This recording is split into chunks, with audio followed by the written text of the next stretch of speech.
Hello and welcome to this episode of the Road to Rec Lead podcast. I'm Callum, and today we're going to be reviewing an AI-generated nutrition plan that I've been on for the last week. Right, so something a little bit different this week.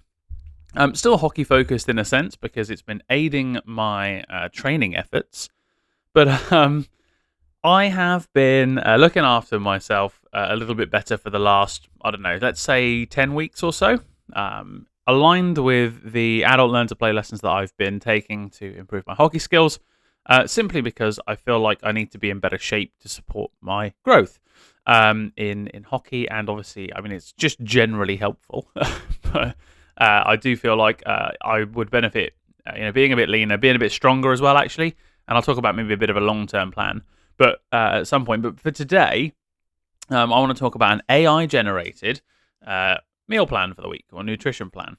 So probably going to break this down into a few different sections. We'll start with what I used to do. Obviously, then the process that has been developed with this AI-generated solution, just using ChatGPT. And then we're going to talk about the sort of application of the actual meal plan and how that's gone for me, because I think it's been quite interesting to go through something a little bit different. And I suppose there's been some good and some bad out of it. So well worth talking through. But let's start at the beginning. So 10 weeks ago, I decided that I was going to shift some weight. So I was, I think, north of 85, 86 kilos. My target weight was 80. And I'm sort of doing this in two stages. I'm going to lose weight, become lean, and then build muscle mass afterwards. Because doing both at the same time is a little bit much for me, trying to manage that with adult life. And I really struggle with diet and nutrition usually anyway. I'm very peaky is probably the right way of putting it. I go from being like 95 kilos to 80 kilos. I've done that sort of transition maybe like 4 or 5 times in the last, I want to say maybe 8 years. So I'm really trying to do it the right way. And I would say my target weight is probably somewhere in the low to mid 80s. But that would be a lean 80-something kilos, not what I have been historically, which is just, just that by mass, not necessarily fit and healthy and strong, which is also something I'm really going to have to work on. So what I've done, or what I started doing 10 weeks ago, was replacing 2 of my meals with meal replacement shakes, which I've done previously. Found a good solution for me that was high in protein, 250 calories a shake, and I'd have 2 of those a day, and then 1 cooked meal. And that would basically be what I would do with a few snacks of fruit and stuff like that. Target calories around 1,800, target protein over 100 grams, that kind of stuff. And that was going really, really well for 6 weeks. I saw really good improvements, and then basically I started this podcast. So it's obviously all my fault for doing that. No, but I started finding it dropping off a little bit. I was struggling with the routine. I was over snacking. And for me, I find it hard to form routines, even though they're a really critical part of my day. So I decided that I would shake things up a little bit and tried a couple of different bits, had a bit of a relaxed week with a friend's wedding. And then I thought, right, this would be a fun idea for, some content for the podcast, but also maybe it will just break my funk a little bit. I had 2 weeks of maintaining weight or gaining weight, not a lot. Like 0.2 kilos. So we're talking like half a pound, but it wasn't trending in the way I wanted it to. So I decided I would do something about it, and that was this AI-generated meal plan. So what did I do? I went to ChatGPT and I put in my constraints, and I asked it the simple question of generate me a meal plan or a nutrition plan. And I have a few constraints. Obviously, I know my caloric intake has got to be 1,800 or less for me to be in a calorie deficit, and I know that I need to have a relatively high amount of protein to recover from the exercise I'm trying to do to also support my hockey growth and also the actual hockey itself. I also know that I wanted to have 1 meal a day as a meal replacement shake and the other 2 to be normal food, because I A, had some left over, and B, find them really convenient and actually quite good for what they are.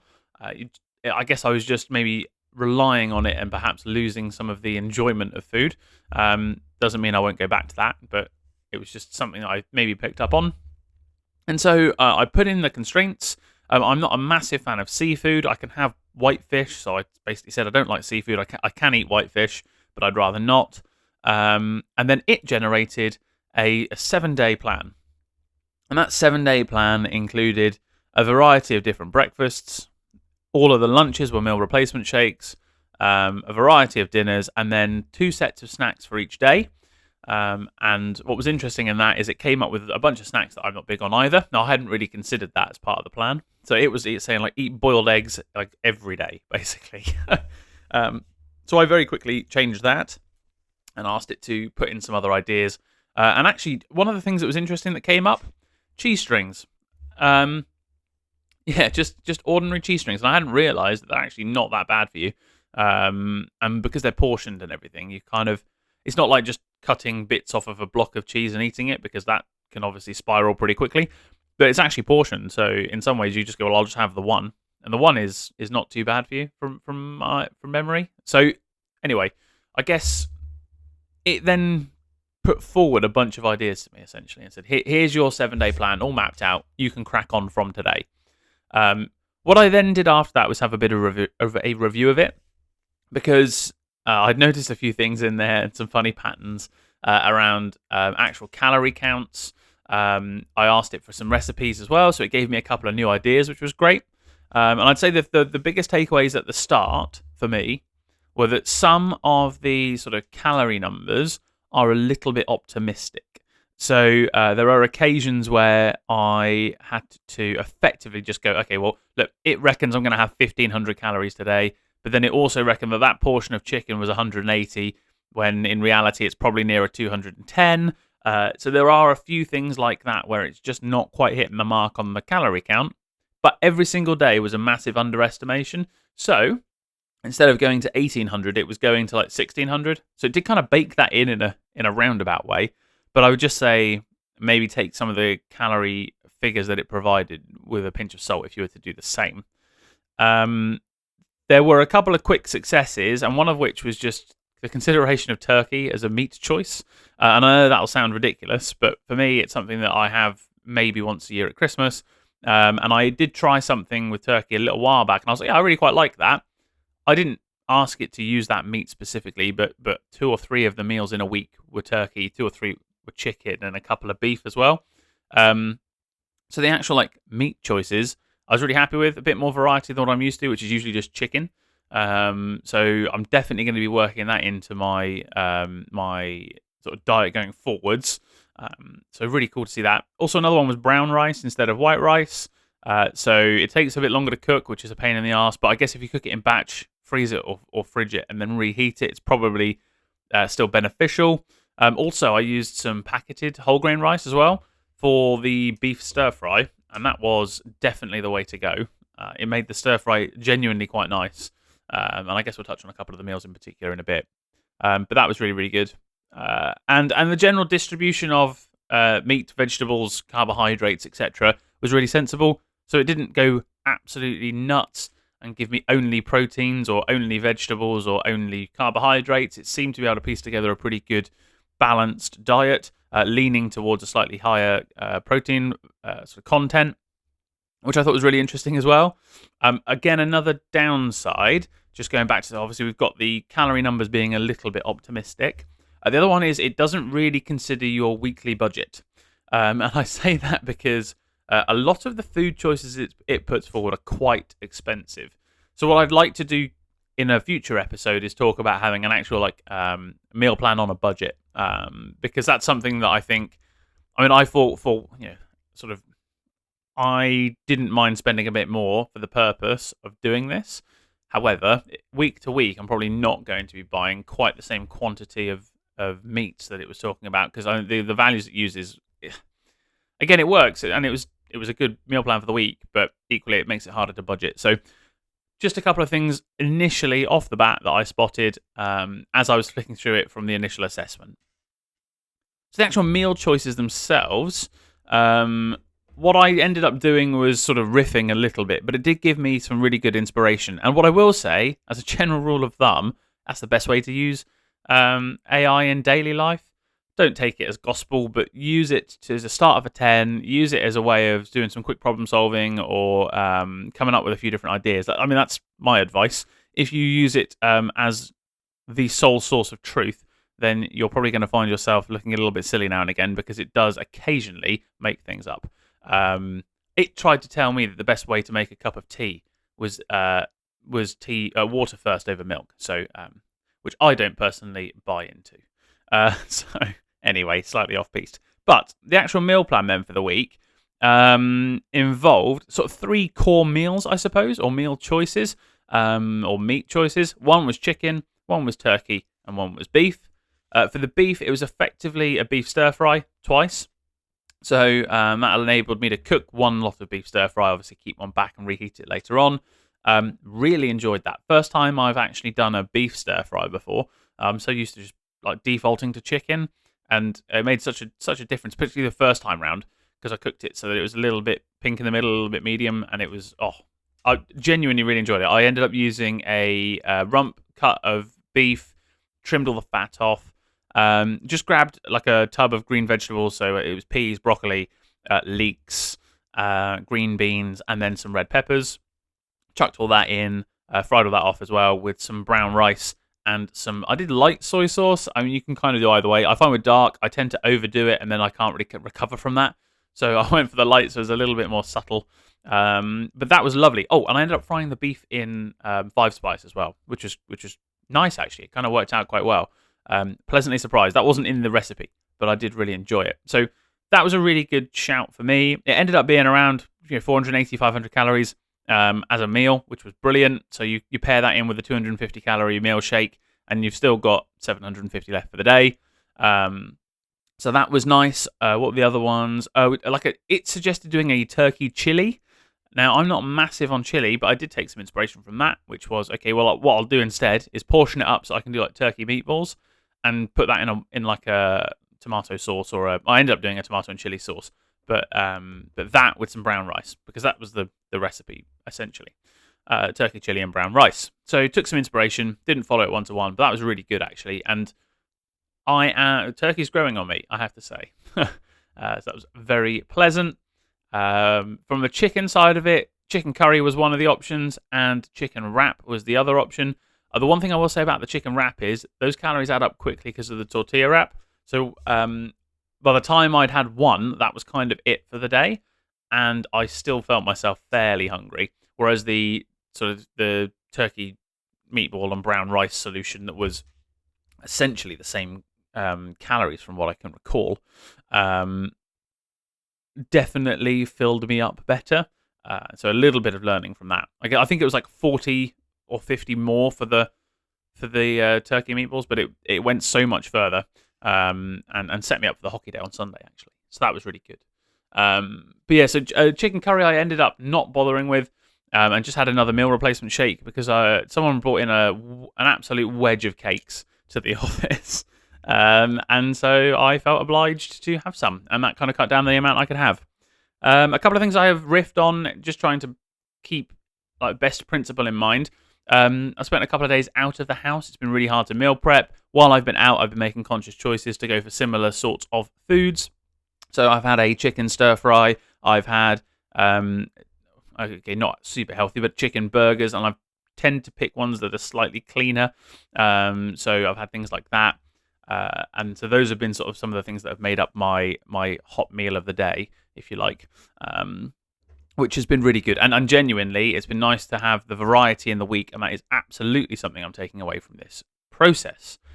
For breakfasts, because obviously I talked about the fact there's a meal replacement shake. For breakfasts, I've gone primarily with like zero-fat Greek yogurt, honey, and fruit, or granola, or nuts, or something like that. That's been a really nice add to the week. It's a little bit more fulfilling than a protein shake for breakfast. It's probably not any better or worse. It's nice to eat actual food, and also getting the fruit in is probably quite a good thing. I mean, I eat a good amount of fruit anyway, generally, but it doesn't hurt to add another portion in for breakfast, so that was really good. And then it suggested overnight oats. Now, I've done that in the past. I do find that the prep is a bit of a faff, and I don't feel like the juice is worth the... As in, I've got to remember to do it the night before, and it's never that great the next day. Like, I don't love overnight oats, so I just thought I'd forego that and stick with the Greek yogurt thing. And then one day was scrambled egg on toast. This was where it massively underestimated the calorie values of bread, basically. And I ended up having Well, I had 2 slices the first time it told me to do it, and then added up the calories on an app, and I was like, oh, Jesus, it's missed it by like 300. So I ended up having 1 slice of bread the next time, as you can imagine. A bit of lessons learned from that one. But yeah, so I think it ended up being like 200 calories less on its prediction for breakfast, which did mess with my day a little bit, but it could have been worse. Again, a lesson learned from me is that just take that with a pinch of salt, and I still do the tracking side by side, and that's why I did that as part of this sort of test, if you like. But again, having a cooked breakfast one of the days, scrambled egg, and some toast was nice. Again, beats a protein shake every day for breakfast. It's good to shake it up a little bit, pardon the pun, and offer myself something different. And I guess that's kind of it in a nutshell for the main meals. Snack-wise, it had a lovely variety in there between different bits of fruit, handfuls of nuts. What else did we have in there? Cheese strings, which I thought was good. Chicken bites, things like that. So a good variety from that front. And I found myself dipping into other bits as well, because naturally you're going to, or I'm going to. I'm not the most self-disciplined around snack food, unfortunately, which is part of my problem. But all's well that ends well, and I guess that's where I can bring us on to the results of the project, if you like. So I managed to lose 0.5 kilo this week, which I'm really pleased with. I spent 2 weeks not shifting at all, switched to this, lost 0.5 kilo. Now, I'm not going to say that that's solely what did it. However, I think having the variety of food choices definitely helped in reducing snack count. And also on the snacking front, I've tried to be a little bit more conscious on choices. Example, you could pick up a bag of, I don't know, like a small bag of sweets or something. There's like 150, 200 calories. Or I could pick up some sugar-free polos, which are basically 0. So it was that sort of thing where I'm like, okay, well, I can make those choices. I'm going to take sugar-free drinks over not. And I know that they have their own different things, their own different sort of health bits to consider. But for my purpose right now, I'm looking at shifting weight. So obviously, I'm going to pick the thing that fulfills my current need. So a few things like that. I haven't had a lot of alcohol either, which has been really good. I had 1 glass of wine to celebrate losing weight last night, basically, which was good. So that's, in a nutshell, that's it. Now, I think I spent quite a lot of time talking about the nuts and bolts there. What I'd like to do is just do a quick summary. So AI-generated meal plan, highs and lows. Simply put, highs gave me a sense of variety in my weekly food consumption, introduced me to some new proteins in terms of the turkey and the beef, and how I can work that into my my weekly sort of food consumption, which is great. Whereas I got very, very stuck down the chicken, rice and veg route in my head, or chicken, sweet potato and veg. So that was really encouraging. It's opened my eyes to a couple of different snack options as well, through cheese strings being an odd one for me, but I do really quite like them, so I can't complain. And then also, it's opened my eyes to just being able to flex my week a little bit. I can get a bit stuck into some routines, and I think this has opened my eyes to being able to shift things around. So I was like, okay, well, I won't have turkey chili, but I'll have turkey meatballs. It's the same principle. It's the same calorie sort of count. I'm just changing the kind of sauce that I have with it because I don't have the time to make a chili or similar. So the 2 cons then for the AI meal plans, simply put, were 1, it doesn't really have a consideration of budget. I did ask it to be a little bit on the cheaper side, but it ended up pulling through some pretty expensive bits and bobs. That, again, I don't feel like I needed to add to meals. So on occasions, it said, you need to add an avocado to this. I did not. Things like that. And then the other one is that it underestimates the calorie values sometimes, particularly seemingly for bread, but for a couple of other things too. So just something to bear in mind if you are to use the same tool to help aid your nutrition planning yourself. Okay, nutrition stuff out of the way then. Hockey. Feels like a good opportunity to talk about some progress I've been making in my journey to learn to play ice hockey. Been having so much fun the last couple of weeks. I've been skating a lot more. I've been getting out and about. I've been going to see more games, getting involved in the community a little bit more, which is just so much fun. And I've really, really enjoyed that. I think just the getting stuck in element of it all. But I want to talk about hockey progress first and foremost. So I spent a good number of hours on the ice this week, actually. So I'm recording this as of Sunday morning. I've got Adult Learn to Play later, which will be another hour. But up to this point, I've done over 3 hours of skating this week. And my big focuses, as they will be for the next couple of weeks too, have been transitioning to skating backwards from skating forwards. A little bit of work on crossovers and a little bit of work on stopping. and just generally getting comfortable on the ice. I still get twitchy ankles. It's hard to explain, but once I get up to speed, I can feel the boots shifting under, like my feet moving on the ice. And when I watch professional skaters or just very, very good rec league skaters, they don't seem to have the same speed wobble, I'll call it.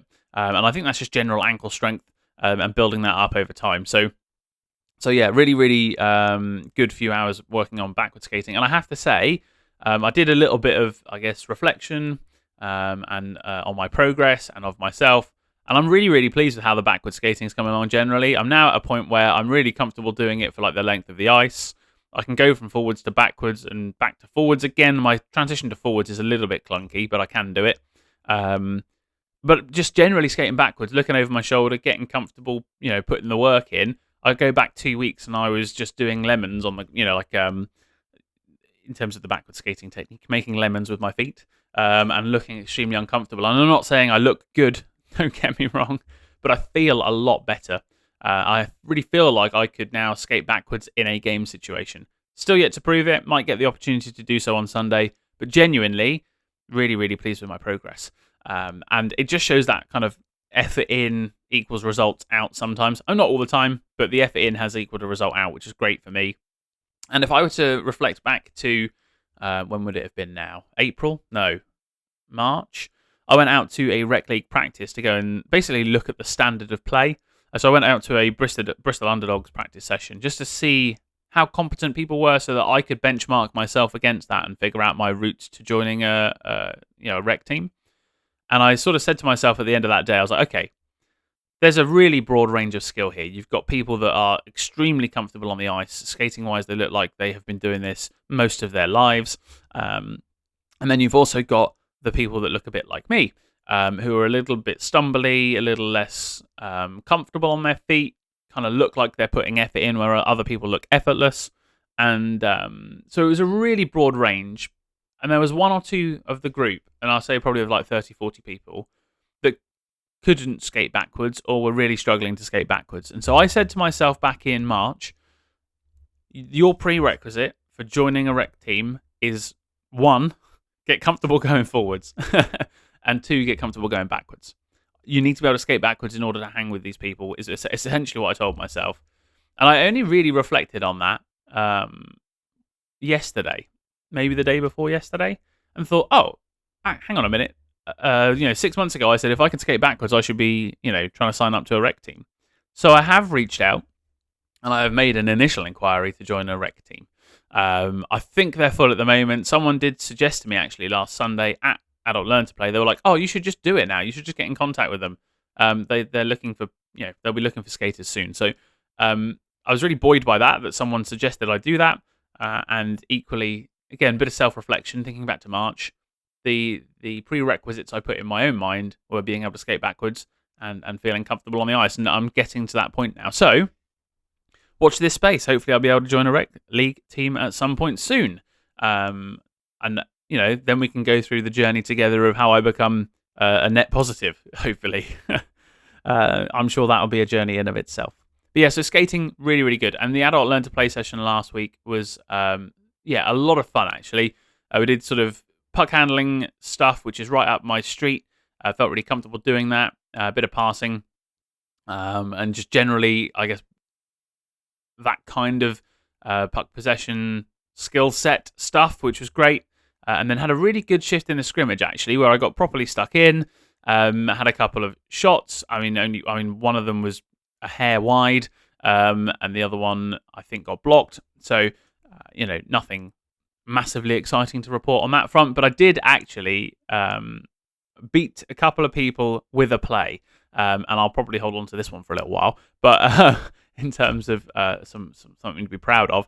But I actually sort of, I guess, deked, in a sense, a couple of players. It was quite slow that I was in a stationary position, effectively assuming the puck would come out to me at some point, and it did. 2 guys closed in on me. I went from sort of puck in the sort of middle of my body position, took it way out to my forehand, and dragged it back across the body, and then skated around to then pick it up, and it had gone through the 2 guys, and I picked it up on the board, and then ended up... I sort of half fumbled the puck at the board and had to pass it off, but but actually that's the first time I've done anything vaguely offensive, or offensive, I should say, with stick and puck. So that was really good. Really enjoyed that. Really enjoyed that, actually. And contributed just getting a bit stuck in, being in the right kinds of positions, and got a couple of fist bumps when I came off, because everyone's so lovely and it's such a supportive community. So I've got that again tomorrow night, which I'm really looking forward to. A chance to put the backward skating practice into work, and also hopefully keep that progression going in terms of getting stuck in. I think I've been a little tentative as I've been finding my feet, so to speak. I still haven't necessarily found them. There's a ways to go in my skating capability, don't get me wrong, but I'm feeling more at home out there. I'm feeling like I can put myself into more situations and not just hang back all the time. But equally, hanging back's important too, and being able to read plays. So, yeah, really pleased with progression, generally speaking. I think, for fear of me starting to potentially repeat myself, we'll probably call it a day there. Not a lot of Jets coverage in this episode. We're getting back to it next week, because obviously there'll be the home opener, the banner raising, really big opening week for the team. So yeah, hugely excited to watch that and feel a part of that, which is great. And I will start to do a little bit more, I guess, roundup stuff. I guess the only thing to mention is a lot of preseason injuries. I mean, this team is not looking quite like the team I think everyone hoped it would be on opening night. And we'll leave it at that, because I don't want to think about it anymore, or I'll become sad. So, thanks ever so much for listening. Give us a follow on all the usual places, like I'm on YouTube and obviously Spotify, and still working on Apple. It's such a pain, that one, actually. But also around on Instagram as well, Road to Rec League on there, if you want to keep up with some of the visual footage as well as YouTube. So, anywho, thanks ever so much for listening. Enjoy the rest of your week, and I will catch you all soon.